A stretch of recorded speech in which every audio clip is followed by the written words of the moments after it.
আসসালামু আলাইকুম। আমি মোহাম্মদ জাকির আলম, একজন লং ডিস্টেন্স রানার। এই মুহূর্তে আমি আমার নিয়মিত যে এক্সারসাইজ 5 কিলো রান সকালবেলা, সেটা সম্পন্ন করছি। এখন আমি আপনাদেরকে যেটা বলতে চাই সেটা হলো, যারা নতুন দৌড় শুরু করবেন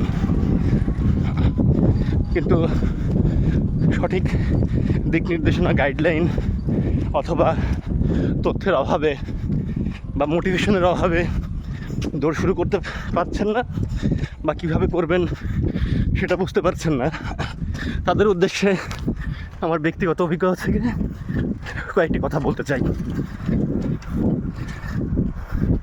প্রথমে যারা দৌড় শুরু করতে চান, মানে অনেক দিন কোনো অ্যাক্টিভিটির মধ্যে আপনি নেই, কোনো এক্সারসাইজ করেন না, তাদের জন্য আমি যেটি বলবো তা হলো, আপনারা প্রথমে কিছুদিন ভোরবেলা ওঠার চেষ্টা করেন।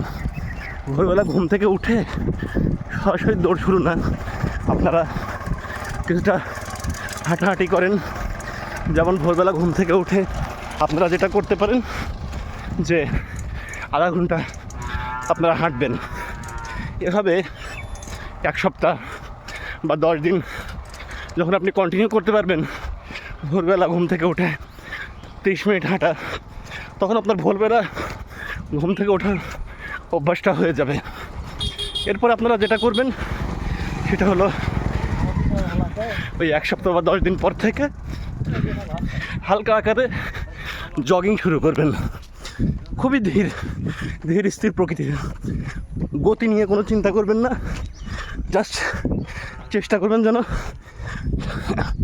একটা নির্দিষ্ট ছন্দে ধীর স্থিরভাবে আপনি যেন একটানা 10 মিনিট বা 15 মিনিট যেন জগিং করতে পারেন। এভাবে 1 সপ্তাহ চেষ্টা করুন। 1 সপ্তাহ চেষ্টা করার পরে যখন আপনি দেখবেন যে আপনি 15 মিনিট একটানা জগিং করতে পারছেন, তারপরে সপ্তাহে গিয়ে সেটাকে 25 মিনিট বা 30 মিনিটে উন্নীত করুন। এভাবে 1 মাস সময় আপনি পার করুন। 1 মাস পরে গিয়ে যখন আপনি দেখবেন যে আপনি 30 মিনিট একটানা জগিং করতে পারছেন, তখন আপনার মধ্যে একটা কনফিডেন্স গ্রো হবে, এটা ভালো লাগা কাজ করবে যে আপনি পারছেন। তবে অবশ্যই খেয়াল রাখবেন, গতি নিয়ে কোনো চিন্তা করবেন না। জাস্ট জগিংটা আপনি সময়ের দিকে লক্ষ্য রাখুন, যেন আপনি 30 মিনিট কমপ্লিট করতে পারেন। এভাবে চেষ্টা করতে থাকুন। তারপরে গতি আস্তে আস্তে অটোমেটিক্যালি চলে আসবে। যখন আপনি নির্দিষ্ট ছন্দে চলে আসবেন, 30 মিনিট যখন জগিং করতে পারবেন, তারপরে আপনি গতি নিয়ে চিন্তা করবেন। তো যদি ভালো লাগে তাহলে এই অনুযায়ী কার্যক্রম চালিয়ে যান।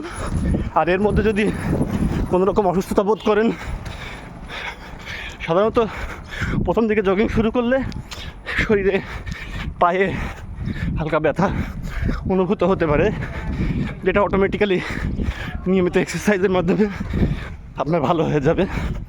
যদি মেজর কোনো সমস্যা হয় তাহলে আপনারা ডাক্তারের পরামর্শ নেবেন।